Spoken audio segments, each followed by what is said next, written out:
Yesterday, a single press conference in Ottawa delivered the most consequential geopolitical shift in North American trade history since 1989. The surface-level narrative tells you that Canada simply reacted to an immediate American threat to impose 25 to 40% tariffs on $30 billion of agricultural exports. But the surface narrative is wrong.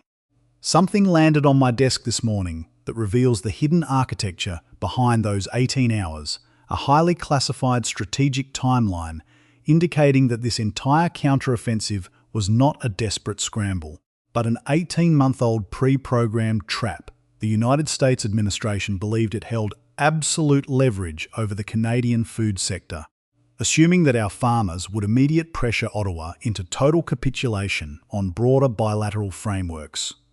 They assumed American market access was entirely irreplaceable. What they discovered within less than a day was that Canada had already signed, activated, and executed alternative agricultural export agreements with the European Union, Japan, South Korea, India, Indonesia, Mexico, and the United Kingdom. This coordinated maneuver covered $25 billion in annual volume, effectively neutralizing the entire threatened American tariff wall before US trade officials even finished drafting their follow-up talking points. This is not a simple trade dispute anymore. This is the moment Canada demonstrated the quiet, strategic patience required to convert a superpower's economic threat into an absolute repricing of global trade leverage.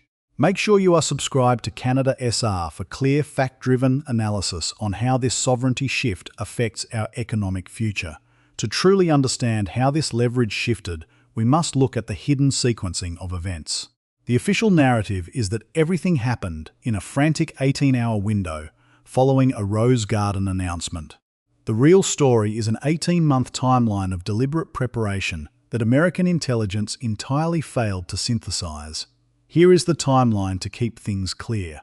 18 months ago, a series of escalating bilateral confrontations, including a surprise port pressure campaign, an aggressive demand for administrative resignations, a Canadian water sovereignty action, and the sudden F-35 fighter jet cancellation, convinced a core group within the Prime Minister's office, finance, and national security that bilateral stability under the current US administration was entirely dead. A unanimous decision was made.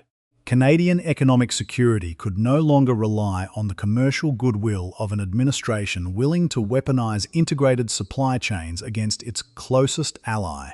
That initial decision laid the groundwork for a highly confidential diplomatic spy, NT. 12 months ago, Canadian trade officials quietly began expanding the European Union preferential trade framework in Brussels, specifically carving out customs fast tracks for grains and pork. 9 months ago, parallel bilateral agricultural discussions were finalized in Tokyo and Seoul to secure high-volume beef and seafood contracts. 5 months ago, low-profile ministerial visits to New Delhi and Jakarta locked down alternative buyers for massive volumes of pulses and protein crops. 2 months ago, the restructuring of the CPKC rail corridor secured an exclusive logistical pipeline directly into Mexican markets. Every single one of these actions was announced individually as routine bureaucratic updates. The American administration treated each episode as an isolated, minor event. But that was the critical analytical failure. No American agency assembled these pieces into a coherent strategic picture until the Ottawa press conference forced the assembly yesterday morning. By then, the trap was already set. The contracts were fully executed, the shipping containers were designated, and the logistics infrastructure was completely operational. The Rose Garden threat was not a crisis for Canada. It was merely the activation signal Ottawa had been waiting for. Most media coverage has completely missed the sheer scale of the math behind this repositioning. The White House targeted $30 billion in cross-border food trade, believing a 30-day countdown would trigger an immediate domestic political crisis in Canada. Instead, the Canadian Trade Minister stood at a podium flanked by live, high-definition video feeds featuring the trade and agricultural ministers of 7 major economies, with signed contract folders physically visible on the table. This was a masterclass in deterrence theatre, designed to prove that the alternative buyers were real, legally bound, and immediately operational. The breakdown of that $25 billion alternative framework completely upends traditional continental trade assumptions. The European Union framework instantly absorbed $8 billion in annual Canadian grain, canola, and pork exports via preferential processing rules. Japan and South Korea committed to a combined $6 billion annually in Canadian beef and seafood, directly displacing long-standing American suppliers in those exact Asian markets. India activated a quietly negotiated $4 billion arrangement for pulses and specialty crops, Mexico, utilizing the newly optimized CPKC rail corridor. Absorbed $3 billion in Canadian grain that was previously sourced directly from Midwestern American farmers. Indonesia locked in $2 billion for grains and proteins, while the United Kingdom added $2 billion in post-Brexit agricultural partnership commitments. That is the public defensive wall. But here is the other half that most coverage completely missed. During that exact same press conference, Ottawa quietly implemented an immediate schedule of reciprocal tariffs covering $18 billion in annual American agricultural exports to Canada. This counterstrike intentionally targeted highly sensitive commodity sectors in specific American electoral districts. American grain exporters suddenly found their expected Canadian purchase orders entirely missing. Meat processors faced immediate, binding contract cancellations. Midwestern dairy producers saw their hard-fought supply management exceptions permanently revoked, and multi-million-dollar orders for American-made agricultural equipment were suspended by Canadian farming cooperatives within hours. The economic fallout inside the United States Farm Belt materialized with brutal velocity. Within 72 hours of the Canadian announcement, commodity prices across the US Midwest moved sharply against local producers. Farm Credit Association branches in Iowa, Nebraska, Kansas, and the Dakotas were forced to convene emergency meetings to manage sudden equity collapses. Local agricultural equipment dealers reported immediate order cancellations for tractors and combines, while rural mental health helplines experienced an unprecedented surge in call volumes directly attributed to sudden financial panic. This immediate damage triggered the largest breakdown in Republican Party discipline in recent memory. 6 powerful senators representing Iowa, Nebraska, Kansas, North Dakota, South Dakota, and Montana openly broke with the White House, issuing a joint statement demanding an immediate cessation of the trade war and forcing the Senate Agriculture Committee to launch emergency oversight hearings.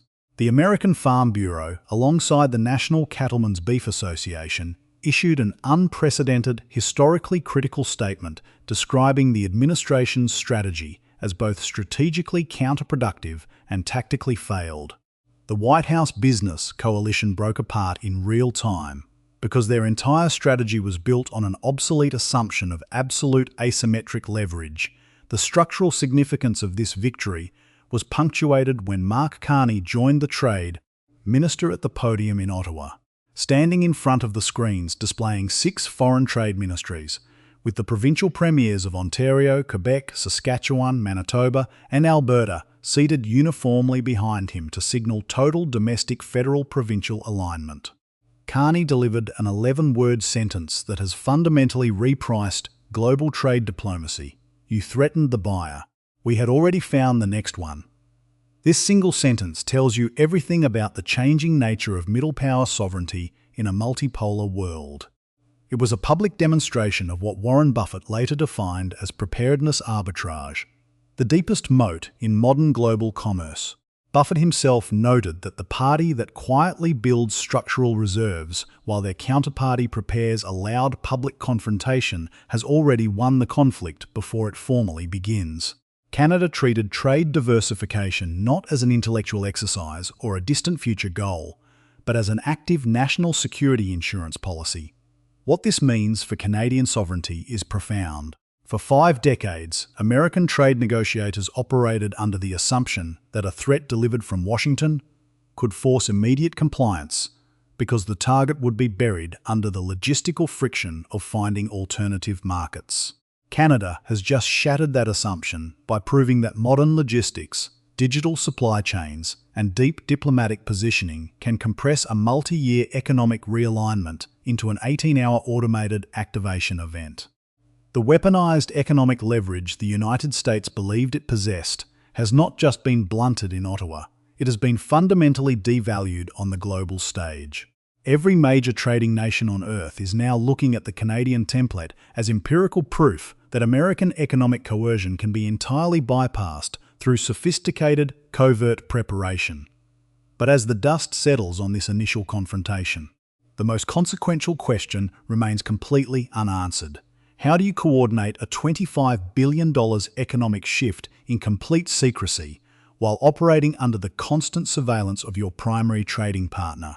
The answer lies inside the deal architecture itself, a complex web of regulatory alignment, corporate positioning, and logistical re-engineering designed to decouple Canada's agricultural engine from North American dependency. The surface details are impressive, but the underlying mechanisms reveal a far more calculated reality. First, the primary structural foundation of the diversification framework relies on an unprecedented mechanism known as tonnage arbitrage optimization. Over the past 18 months, the Department of Agriculture and Export Development Canada quietly established pre-cleared preferential processing corridors with the European Union and Japan. Instead of relying on traditional transaction-by-transaction export customs protocols, Canada utilised existing provisions within the Comprehensive Economic and Trade Agreement, CETA, and the Comprehensive and Progressive Agreement for Trans-Pacific Partnership, CPTPP, to establish pre-verified agricultural conduits.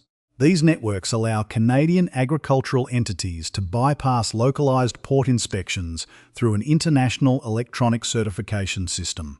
This protocol reduces port of entry delays from an average of 12 days down to less than 48 hours, meaning that perishable proteins, such as pork and beef shipments diverted from processing hubs in Alberta and Manitoba, can be instantly rerouted to container terminals in Vancouver, Montreal, and Halifax without risking product degradation. Second, the financial architecture underpinning these arrangements completely eliminates the standard commercial risk that typically prevents a business from walking away from an established buyer. Export Development Canada deployed a $5 billion capital backstop program integrated into the recent federal budget to facilitate immediate market diversification. This program functions as an automated trade insurance fund. The moment the American tariff threat was activated in the Rose Garden, this fund automatically guaranteed the contract price differentials for Canadian agricultural trading houses.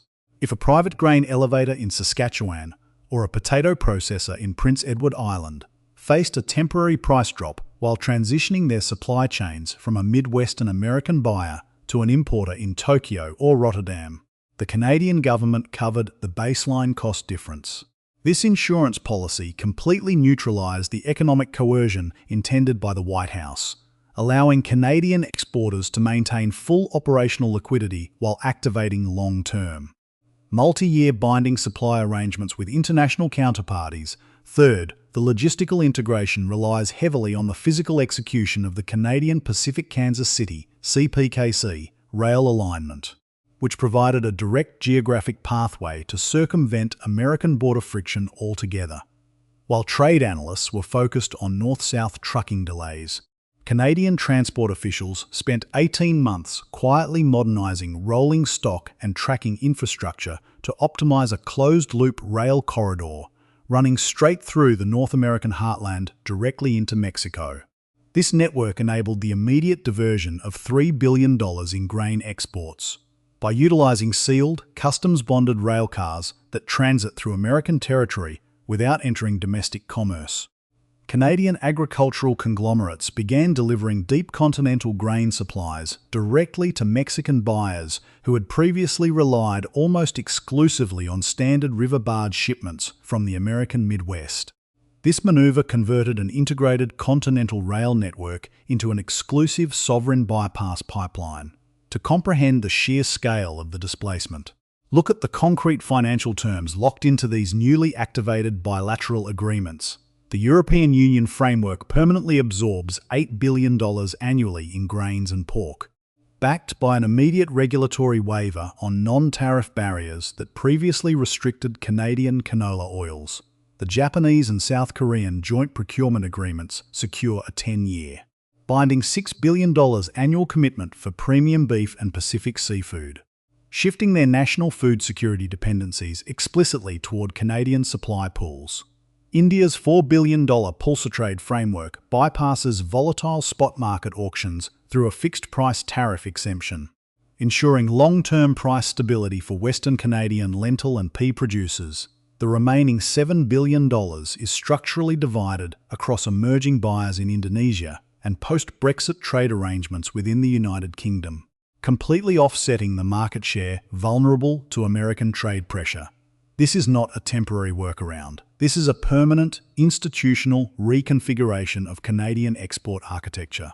Subscribe to Canada SR for clear, fact-driven analysis on how these structural trade mechanisms are fundamentally altering our national sovereignty and economic security. The hidden masterstroke of this entire architecture, however, resides in how the deal was financed without triggering inflationary pressures or raising domestic deficit thresholds. The funding mechanism relies entirely on private capital matching, where sovereign wealth funds from Asia and pension boards within Canada co-invested in specialised agricultural logistics nodes. These international investment partners realised that by locking in long-term food supply agreements with a stable G7 producer like Canada, they were purchasing a strategic hedge against global supply chain volatility. The corporate actors on the video screens in Ottawa were not government bureaucrats negotiating hope. They were multi-billion-dollar trading conglomerates executing pre-funded commercial contracts. What this highly technical deal architecture demonstrates is that modern economic power is no longer determined solely by the gross domestic product of a nation, but by the agility and resilience of its regulatory and logistical networks. The American administration relied on a 20th century understanding of trade leverage, believing that physical proximity and historic purchasing volume equaled permanent political dominance. By building a high-speed, legally insulated and financially guaranteed diversification bypass, Canada effectively demonstrated that a mid-sized economy can successfully neutralise the economic aggression of a superpower. But as these newly rerouted supply chains begin moving freight across global maritime routes, an even more complex challenge is surfacing within the domestic political landscape. By pairing an ironclad defensive network of alternative global buyers with immediate targeted reciprocal tariffs, Ottawa completely defamed Washington's assumption of absolute asymmetric leverage over the Canadian food sector. What began as a blunt American attempt to enforce compliance through trade coercion has instead exposed the vulnerabilities of their own domestic farm belt, fundamentally upending the traditional rules of North American diplomacy. Now, we have to look at the broader, systemic implications of this victory, because the ripples of this 18-hour activation event are extending far beyond agricultural supply chains and shifting the entire geopolitical chessboard. This decisive confrontation marks the formal end of the pre-Trump era of predictable, rule-based continental trade. For nearly 3 decades, Canada-US relations operated on the comfortable assumption that integrated supply chains were a mutual benefit to be preserved, managed through structured legal tribunals and incremental adjustments. Washington has permanently shattered that consensus by treating the Canadian economy not as a trusted partner, but as an economic dependency to be weaponized for unilateral political concessions. The strategic lesson from Ottawa is clear.